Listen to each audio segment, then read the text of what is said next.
So good morning, everybody. Sorry. Good morning, everybody. I'm Mike O'Sullivan, and this sounds weird to me to say this, but I'm the CEO of One SouthCoast Chamber. And we're here with my colleague, Rick Kidder, who is in the process of working through his retirement by the end of the year. And he has stepped back to the title of Chief Operating Officer. And we can talk about that a little bit later. But we're very excited to have you all here. So we've changed the name from Coffee with the CEOs to Coffee with the Chamber. And one of the things, as Rick just alluded to, many of you heard him say a little bit, is we're going to put everybody to work. We've got 7 or 8 questions down the road that we're going to ask you, and you can answer in the chat box if you choose, or we're just going to let everybody, pipe in. We know it gets harder. We don't want everybody to start talking over each other, but we thought, more of a conversational kind of concept for today, to just kind of talk about some of the things that we have going on and what you guys might like to see. And I'll say that because we are in the process of our strategic planning. We've had meetings with a facilitator. We've had conversations with our board. And the chamber staff is in the process of really looking at and setting up our strategic planning. Most of you know, it was just about 3 years ago we came together as a chamber. We used to be the New Bedford area chamber. We used to be the Bristol County chamber, which used to be the Fall River area chamber. And when we came together, just a little over 3 years ago, as Rick likes to tell people, we were accused of starting COVID 2 months later. So it's been an interesting time for us. But just yesterday, we celebrated putting up new signs on the Fall River building, which we own. So we had a lot of fun with our board and our ambassadors and others yesterday. But we're right smack in the middle of that whole strategic planning process as we move forward. And it's really the first time coming out of COVID that we're taking the opportunity to say, okay, we made it through this. Now, what do we want to do? What does our membership want us to do? Rick, I'll let you talk about your retirement a little bit. Okay, fine. And then I'll get more into strategic planning as we go through that conversation. As Mike alluded, I have stepped into the role of Chief Operating Officer. And if you'd asked the question what that means, we don't know yet. Mike and I came together when the organization came together. Mike and I came together as co-CEOs, as you know. There may be 2 or 3 companies on the planet that operate with a co-CEO model, some of them among the largest in the country, like Oracle. But the interesting thing is that if anybody were drawing up a management plan for an organization, probably the last thing they would do, particularly in a small organization like ours, is put together co-CEOs.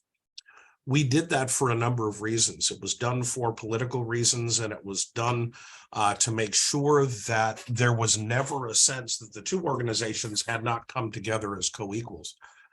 And that, I think, we've been very successful in. Part of the success of that has really been in the fact that Mike and I work extremely well together. He has strengths that I lack. I have some things where I can help him.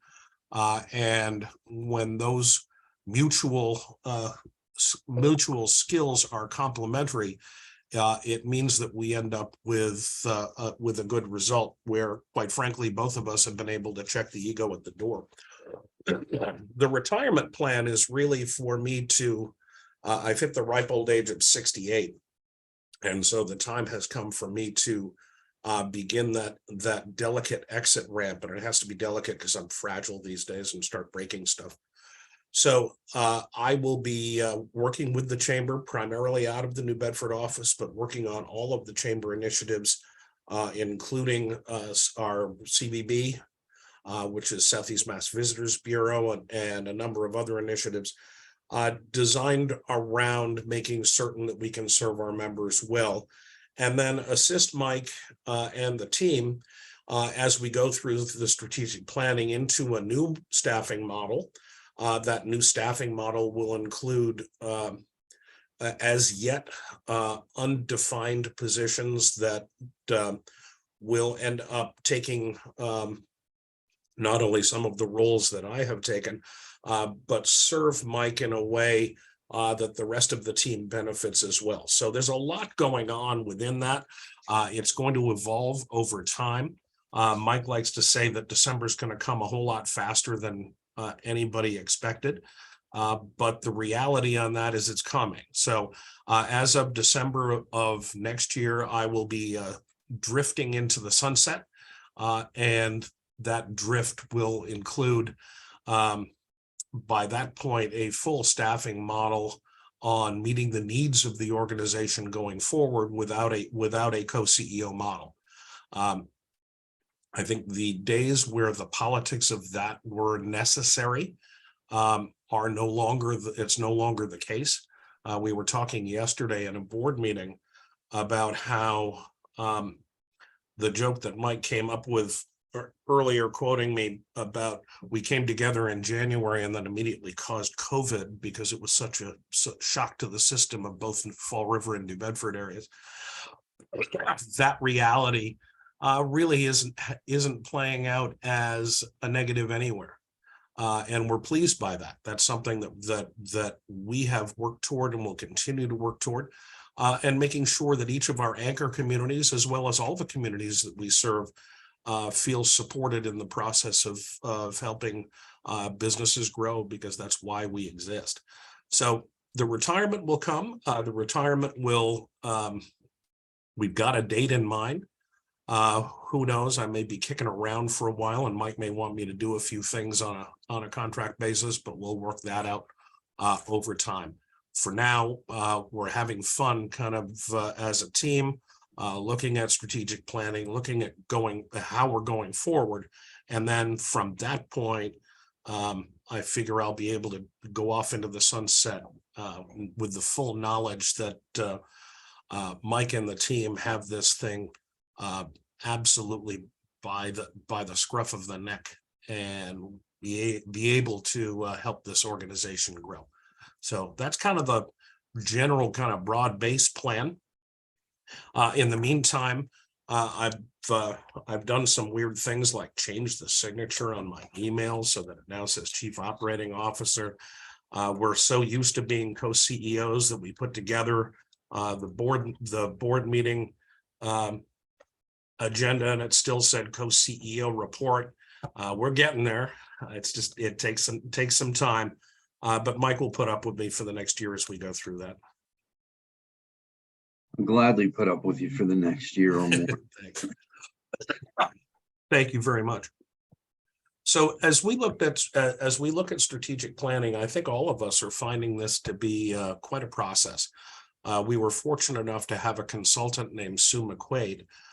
Sue has been working with the team.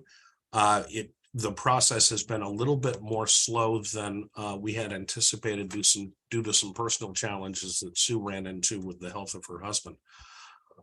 But that being the case, we're kind of back up in full swing now. I will tell you, she's giving our staff homework. Some of us overachievers sent in our homework early, only to be chastised by our consultant for having not gone deeply enough and well enough. So we're redoing our homework now, but that means that we're also in good hands as that consultant starts to work with us. So the team is currently working its way through a SWOT analysis and then converting some of the in small groups, each of our strengths that we perceive, each of our weaknesses that we perceive, each of our opportunities that we perceive, and each of the threats that we perceive, working our way through those and turning those into action plans for the future. We then will be bringing it to the board and see if there's a disconnect between the work that the staff did and the work and the way the board is perceiving us. We have a board of 39 type A's. It's always fun to have 39 type A's in a room because there's never an absence of opinion. So they will be working with us as well. And then they will also be looking at their own work and saying, okay, are we are we as a board serving the organization as well as we should? We're fortunate to have great talent and great volunteers that serve on our board of directors. And we're fortunate that they are not shy with their opinions, because that helps us get better. So with that, back to you, Mike. So we've got some questions that we want to throw out to you as a group. And to the point that Rick just made, that we think that we get better when our board questions us. Don't hesitate to make statements, ask questions. As I said earlier, you can type it in the chat box. You can throw it right out. But we've got about 7 or 8 questions that we want to really throw out to you guys. And we'd love to have a discussion about it. So the first one is, what do you see as the Chamber's greatest strengths?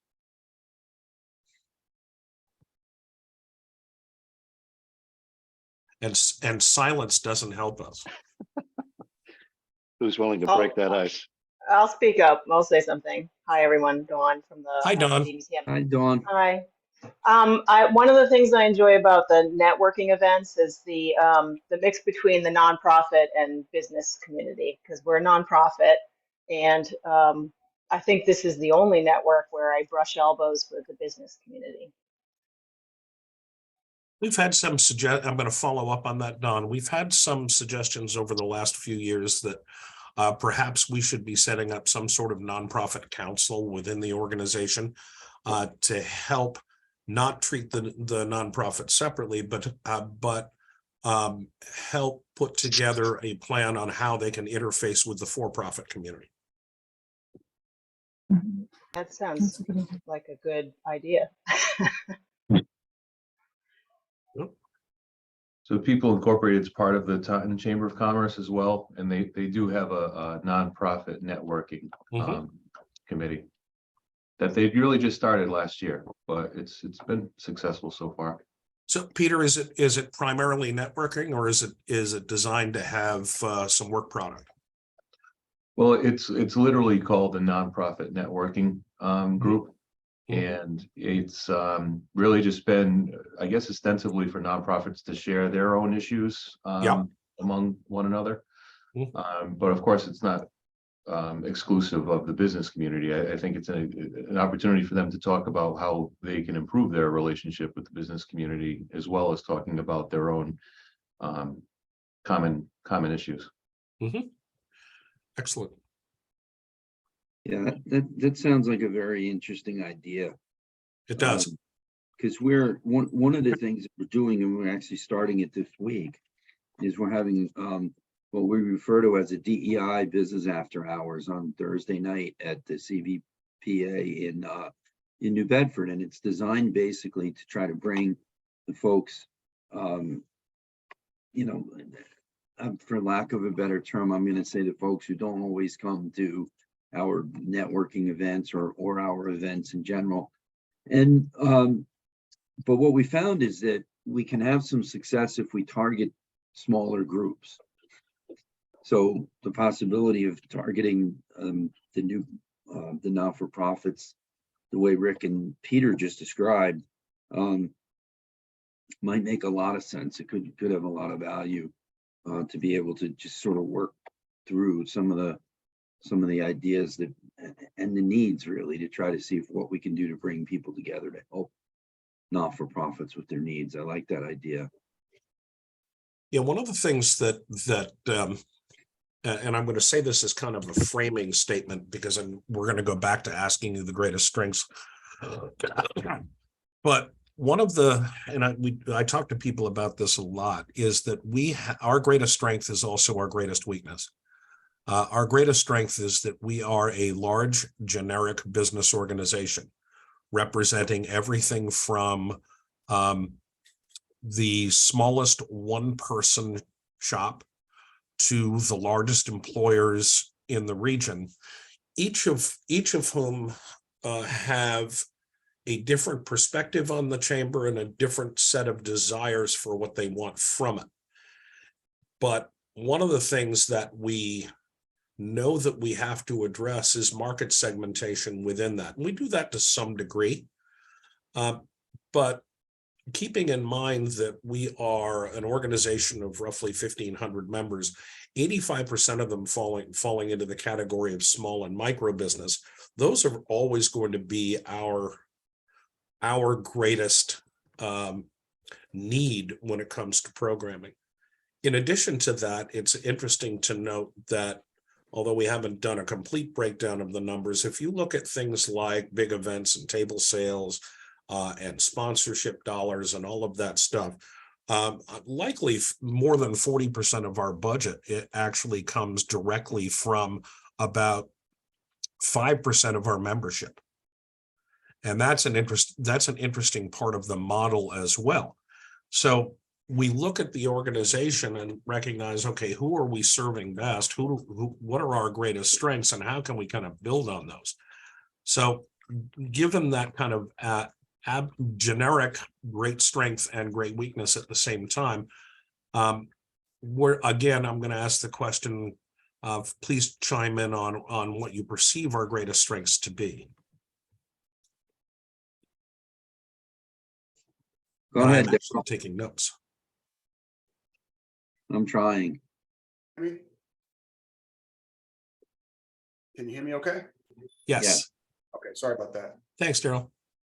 So for me, I am one of those small businesses, have me and my business partner, Toriano. What I appreciate as far as the chamber goes is access. The networking events allow me to talk to people in business, whether banks or development councils or groups, that I couldn't just walk in off the street and say, hi, my name is Daryl, can I get an appointment? Even if I just have a couple of simple questions. So this has really been a learning experience for us, but it's been a great resource because this business we're starting is new for us, and we're sort of new to having our own business. So resources that we have access to has really been helpful. Excellent. Thank you. John Danahy, I'm not going to let you be shy and put stuff in the chat. Go ahead.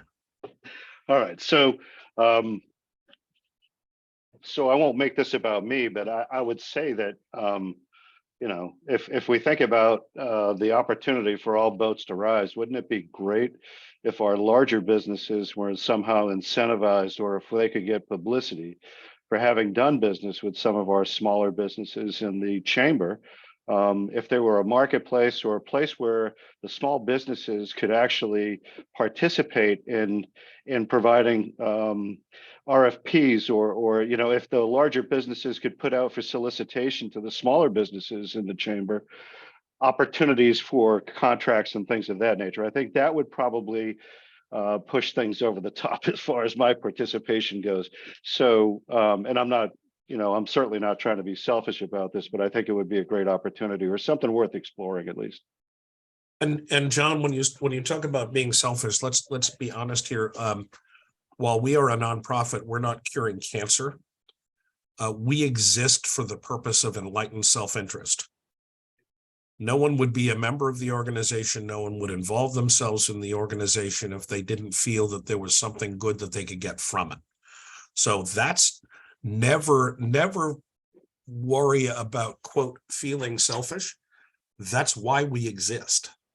So, well, so yes, to your point, and that's the reason. So I'm glad you made that point, because I think somewhere in this conversation we've heard about diversity, equity, and inclusion, right? So I don't know if everybody knows, but veteran businesses and veteran, you know, service disabled veteran-owned businesses are in that category. yes, For this reason, because when we enlist and when we go through our training, we're taught to serve a greater good, and it's really hard for someone who transitions out of a long period of time with the military.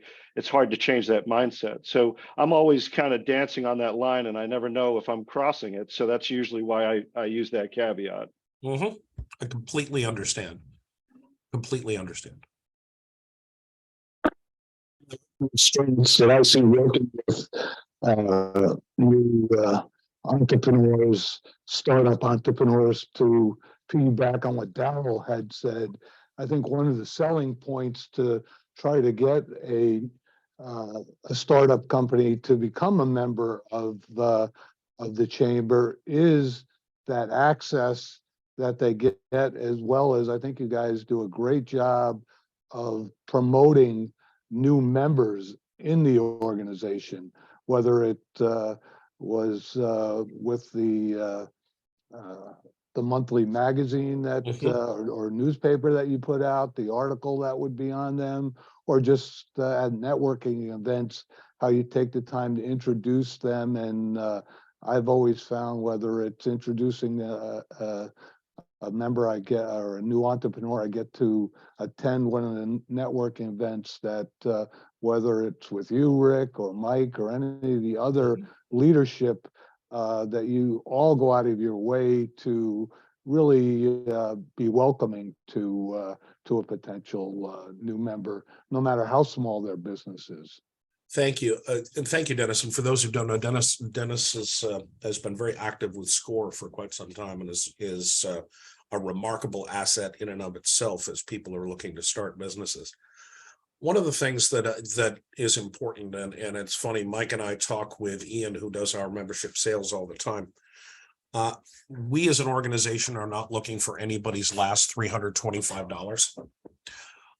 Because we know that we have great strengths in helping businesses grow, but we don't want to consider ourselves sort of that last dependent lifeline.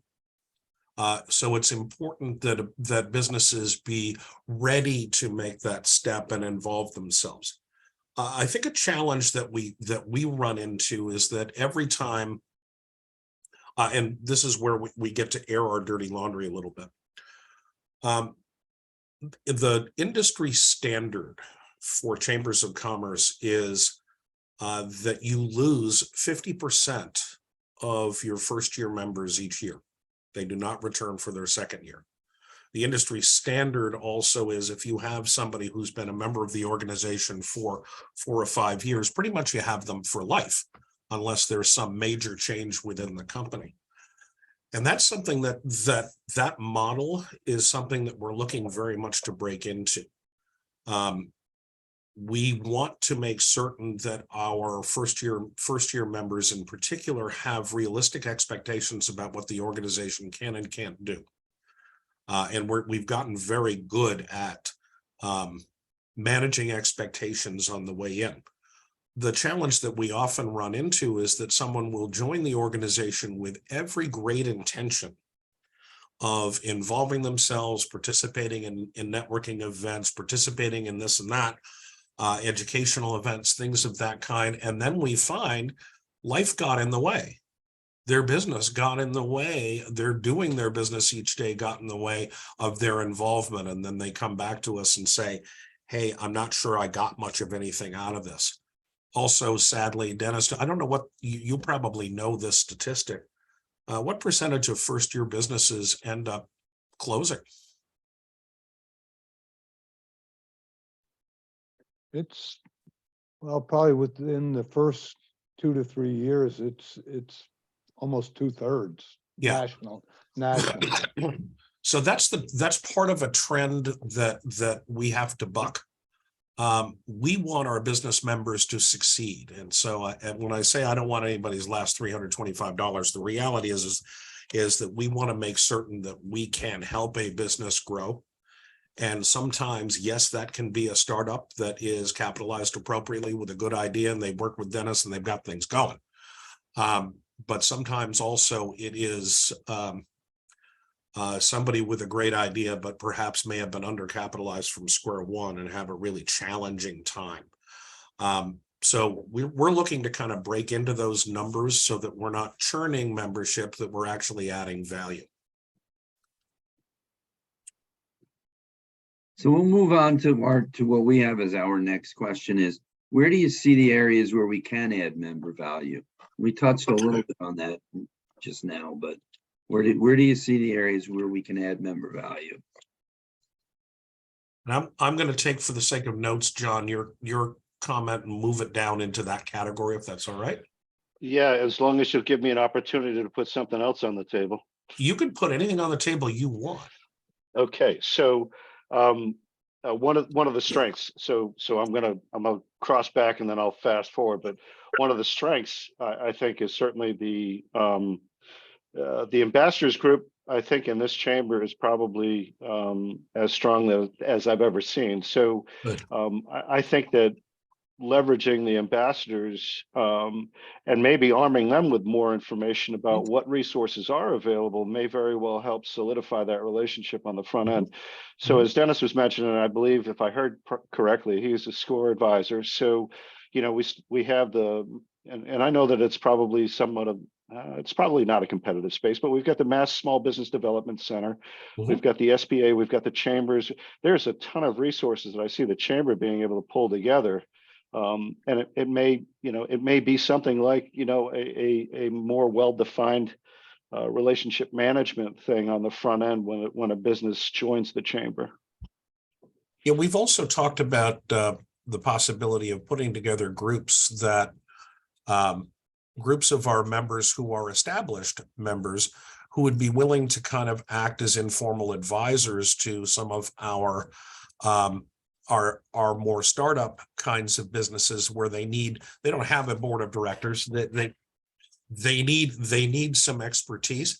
Obviously, as Dennis will tell you with SCORE, you have to have all of the right legal protections in place so that folks are not who serve in that capacity don't find themselves in jeopardy if their advice fails.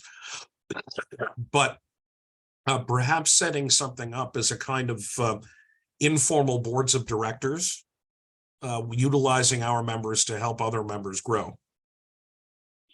I know there's a lot of concern, I think, in the marketplace about people stealing each other's ideas. Has the chamber given any thought to having like non-disclosure agreements between parties? You know, so if in fact, you know, we were to do something like that, then, you know, I think as a business owner myself, I'd feel a lot more comfortable having an open conversation with a SCORE advisor, knowing that that conversation is protected legally with some sort of formality. And I think, to be honest with you, if we were to set something up like that, John, we would have to have waivers of liability as well as NDAs. And I can just tell you, John, from a SCORE standpoint, each year we have to sign an ethics policy so that is our bridge of a NDA when we meet with any individual, and whether I'm using the chamber building in Fall River or in New Bedford, tend to use the Quest building for meeting clients one-on-one. You know, that's something that we make clear to any client, that what we talk about in that meeting is confidential. And you know, I have resources within the SCORE organization, and if somebody needs some expertise outside of my area, it's only with their blessing. And usually I don't even have to mention, you know, a name or anything. Just say, hey, I'm working with a client that has this type of business that's really needs some expertise on pulling together all their social media platforms, for an example. But you know, just to get back, Rick, to one of the things that you said that would be really a great resource, and again, another selling point to these startup businesses is, you know, I'm always going around trying to find, you know, attorneys, CPAs, you know, the critical resources that every small business has as part of their team. And while SCORE is not in a position to say, you know, we turn down a lot of potential volunteers because they're looking at it as kind of a client funnel. Right. But if I have 2 or 3 accountants that are members of the chamber, I could say, here's, you know, we always say, talk to 2 or 3, whatever that area of expertise that they need to hire, and, you know, be comfortable with that. And that would be, to me, a great resource for potential new members coming on to the chapter. Yeah, that actually is accurate. I think it could be a great resource for new members coming on. We too are engaged in enlightened self-interest. We want to grow. So other areas that you might see where you think that we can add some member value. These are very good ideas. Go ahead, Daryl. I just want to continue on with some of the things that Dennis was saying. So I consider myself to be part of a startup. There's a lot of resources that we do not know about. So I end up going through this big winding circle to find resources, whether it's trying to find an attorney that I could trust, an accountant that I could trust. We've gotten a variety of different feedback and information. Some of it's been accurate, some of it's been inaccurate. And just having a trusted source. There's so many resources that are out there that I'm just not certain how to either access or start a dialogue with. Even for you, Rick, as a side point, I'm part of the grant process for MB100 for our business. We're going through that process. And as I was going through some marketing materials and talking to some other business owners, your name came up as a great resource when it comes to trying to figure out grants and loans and all stuff, like what the resources are. There's no central point for all this. So I get a lot of emails or not enough information about where to go to really get this business off the ground. So that's really what I've been looking for through the chamber, because it seems to be the hub for a lot of stuff that I might need, but I'm still getting pulled by other outside sources, and so I'm conflicted. And you're right. Some sort of centralized resource center like that, where I think one of the best things we could possibly be for a small business is a one-stop shop. So although we may not have loans, we may not have this, we do have access to all of those folks who do. While I am not an attorney, thank God, while I'm not an attorney or an accountant, we are great referral sources for all of those things. And the challenge that we run into is, if an attorney is a member of the organization, we have to recommend all attorneys. We have to recommend all of our members, which for you doesn't narrow the field at all, because we got a lot of them. The same is true with accountants. Now, what we can do is have conversations about those folks with whom we have also a personal relationship. We know them. When you talk about an organization of 1,500 members, we probably know Daryl 500 of them. There's a whole bunch of folks out there that we don't know, believe it or not. And it's hard for me. It's one of the things that I talk about with our modern age. You can do anything you want with Facebook, LinkedIn, Instagram. But who am I going to do business with? I'm going to do business with people I know. So that's an area where we can be a big help. I can send you the full list, but if you actually ask me, if we have a conversation and say, do you know these guys? Do you know this person is good? Do you know, we can also have those conversations too. But we want to make sure that we also promote all of our members. So that becomes that sort of odd pull tug, but we also have personal experience. So moving along to our next question. Do you like the ways and the frequency of our communications with you, and how can we improve our communications? I think these are really more targeted about our e-newsletters, our social media, and the Navigator, which is our print newsletter that comes out once a month.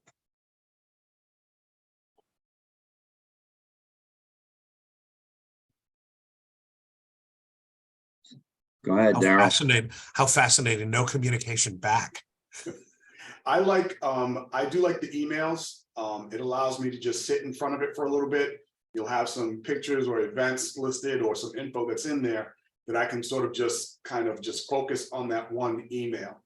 If I start looking at things in social media, it's immediately a squirrel moment, and I end up scrolling past some of the stuff. So the emails, the newsletters, I enjoy those, and I can refer back to those more quickly than trying to find a social media post. I don't mind social media, but it's not my best friend. Really not that into it, though I do see the value in it. but I like the communications, and I like seeing that, oh, I forgot about that event. I got the reminder for today's meeting because I forgot to register. Mhm. And Katie was kind enough to send me the link after the registration was closed. So Katie's good about that. so having that sort of reminder email, because it was still in my inbox, I didn't delete it. Uh-huh. I knew something was going on, but I could go back to it and find it quickly. I like that type of communication because it keeps, for me personally, it keeps me more engaged with an email that I can refer to, mark it as unread, go back to later, reminder, as opposed to just looking at a post and hoping to find it in my feed later on. It's an interesting fact that we are fortunate to have a quite high open rate on our emails, but that high open rate is about 36%. Now, most companies would be jumping up and down and adoring themselves at being able to have a 36% open rate. We look at it from the perspective of that means 64% didn't. And so how we communicate with our membership in a way that is effective, that becomes one of our primary issues. That's why we do a printed newsletter still, because we know that we can reach every one of our members with that. Whether it's read, we don't know. There are times Mike and I have laughed about this because I tend to write the front page cover article. And I feel like I could put in 40-point type some vulgar obscenity and I may not get 2 phone calls because I'm not sure anybody reads it. But we know that people read part of it. They tend to read the what's new. They tend to read the stuff about businesses that are making moves. They read the list of the new members. So we know that stuff is effective, but what we don't know is whether what we're doing is the most effective way of communicating. We also know our website is woefully out of date. Carl Sueco, I think you had your hand up. Yeah, I was going to echo Darrell's remarks. I think for me anyway, who's pretty busy with a lot of different things, both in our community and in the business, those frequent emails I think are special. And again, kudos to Katie on this particular one that we're on today for letting us know, a day ahead and then this morning. And I think that's important. A lot of times, and I know you'll get a chuckle out of this, I have to call and say, where's the link to get into the meeting or something like that. But usually the communication is very good. Without the frequency, and I think what you do, you would see a lot less response. So since we've come together, I've noticed that is streamlined. It's become a lot more efficient. And I'd just like to compliment you on that, because I think that as a group, you're doing a great job in getting the information to us. It's our responsibility to take hold of that information and do something with it. So with that frequency, I won't have to bother Rick all the time and say, how do I get in? Send me a link or something like that. So keep up the good work. You're doing a great job. Thank you, Carl. And by the way, for those of you who haven't looked at the chat, the vast majority of the chat is how wonderful Katie is. So just thought we'd make that point. So how can we improve our communications? Is there a reason, or I'm sure there's a reason, but behind why the weekly has become like a bi-weekly? It almost seems like, I don't know if your open rate, Rick, would go up if it was just one, because it seems unless there's something that has happened midweek from Monday to Friday, it almost seems like it's the same information. Dennis, and some of it is, I'll give you the honest answer for that. The honest answer is that the Monday email is primarily about us. It's about the members and member events and things that are going on within the chamber. The Friday event rehashes the events, but it also is a place that we put community news, because the emails can be so long with our member companies sending us stuff to put in that we use the Friday email to rehash the events, but also to add those community news pieces that if we did it on the Monday email and added all of it in, you might scroll until your thumbs hurt. So that's the reason behind it. And I'll tell you that the secret sauce for us is if we're looking at something and we need to remind people to register for something that's coming up really quickly, we'll use a Wednesday email to do just that event. So that's why the Monday, Friday schedule, although they look similar at the top of the piece, they're actually different as you go further in. Is we want to make sure that we can get our member news out there too. Because we look at ourselves as a marketing arm for them.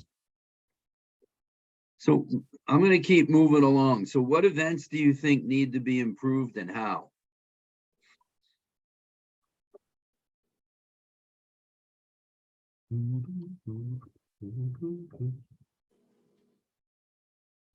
Come on, we know we're not perfect.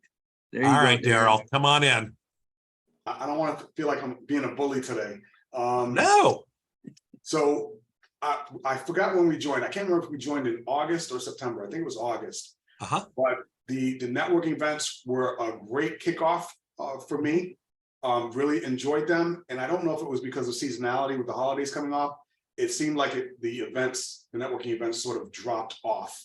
Uh-huh.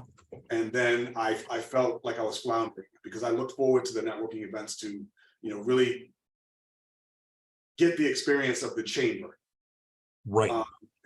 So I know it's starting to pick up again, but that lull kind of did me in a little bit. I lost some momentum. I think part of that lull is kind of the holiday lull.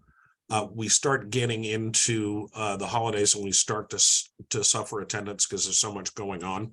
Yeah. So yeah, they did get cut back a little bit, but we're now kind of picking up the steam again. Excellent. But So that would have been my feedback, or even something like not necessarily a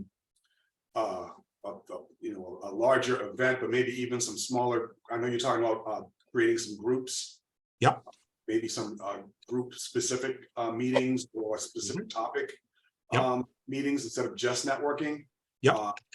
I know then again, it's still the holiday, so how much participation would you have?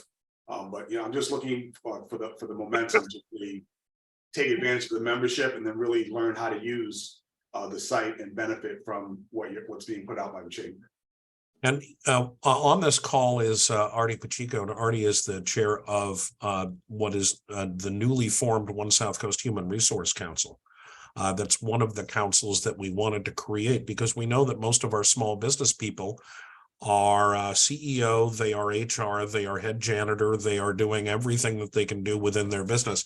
And there are lots of HR pitfalls that one can fall into. So addressing exactly that, we did one, Daryl, the other day on marijuana in the workplace. And what are the legalities attached to that and the challenges that businesses are running into with now legalized cannabis in the state and it appearing in people's workplaces. So we're going to be doing more and more of that that are kind of topic specific to help small businesses navigate because it's hard. Started my role here in the marketing area at Bay Coast. So I haven't been to any events yet, but I'm excited. I've been looking at your calendar. My first one will be the DEI event this Thursday. Oh, great, Rebecca, so good. Yeah, so I don't have any comments or anything about an event because I haven't attended, but I'm excited to see what the chamber does do. Well, please know, Rebecca, as you do that, and obviously Bay Coast has been a major supporter of the chamber for quite some time. As you do that, please know that we are open to suggestion, ideas, how we can serve better. So never hesitate to let us know, hey, this was great, but. Okay. Okay. Thank you. So our know, last, go ahead. I was just gonna say, one of the events that I think it happened pre when it was still just the Fall River and New Bedford was an evening event where different resources. It kind of combines a couple of things we've talked about. But this one was for the non-English speaking business owners in the Fall River area. And they had different resources in there. And it kind of was an opportunity for whether it was the Portuguese or the Brazilian individual owners to know what resources were there. And, you know, I could see easily something with some of the individuals that I've worked with that want to start a nonprofit. Used to be great when there was the New Bedford Legal Center for Nonprofits. Yes. You know, since Leanna has retired, I think now you have to go up through a Boston thing. So, you know, organizations like that where maybe you could bring, you know, resources into that and would add value. And it seemed like that after hour type of thing didn't run into what you were saying before, Rick, about, you know, gee, I'm just swamped at work or with family life or whatever. Absolutely. Thank you, Dennis. That's a big help. A very good point. So our last question is, if you had to come up with one word to describe your chamber experience, what would it be?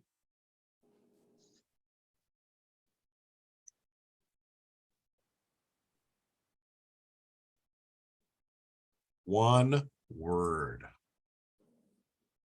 I'll say informative.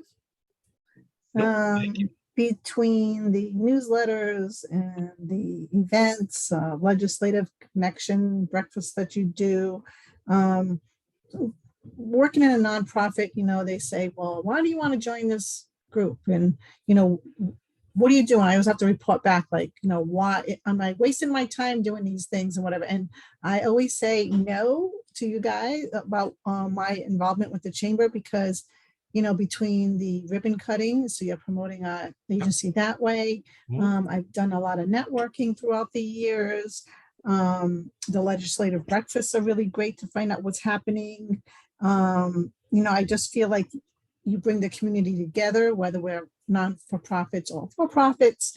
And I have to say, sorry, boys, but the ladies group that we do is phenomenal. So Rebecca from Bay Coast, you got to really join it. There's a lot of women there that are entrepreneurs, and obviously I'm not one of them. I'm not self-employed, but it's a great way to foster, you know, bringing other women up and supporting small local businesses as well. So yeah, I'd say informative.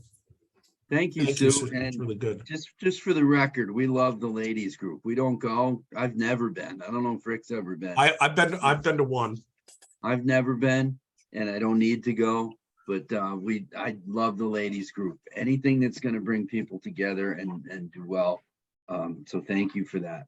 So in the chat box, Dawn mentioned the word connecting.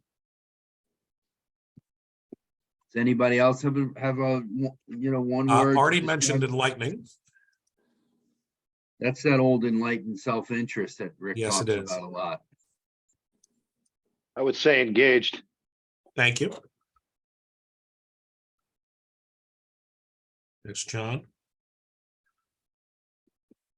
Nobody said Rick. What's wrong with those people? Community, there's one. Thanks, Jenny. Jenny, I knew you couldn't stay quiet the whole time. Listen, folks, this has been a huge help. I know you probably didn't come here saying, oh, courtship. There we go. I like that. There you go. Thanks, Gerald. We need your help as we move forward. We want to be the best chamber on the planet. We feel that we're one of the best in Massachusetts. That's not good enough. We want to be the best there is. And as we go forward through our strategic planning, we're going to be running some more stuff by you because we need your help, your feedback. You become a great focus group for us. So thank you very, very much. Yeah, thank you, everybody. We really appreciate your feedback. Katie, Rick, and Ashley, can you guys stay on for a minute? Sure can. Thank Thanks, you. everybody. Have a good Actually, I day. can say sure Have a good can't day, everybody. pause. Everybody.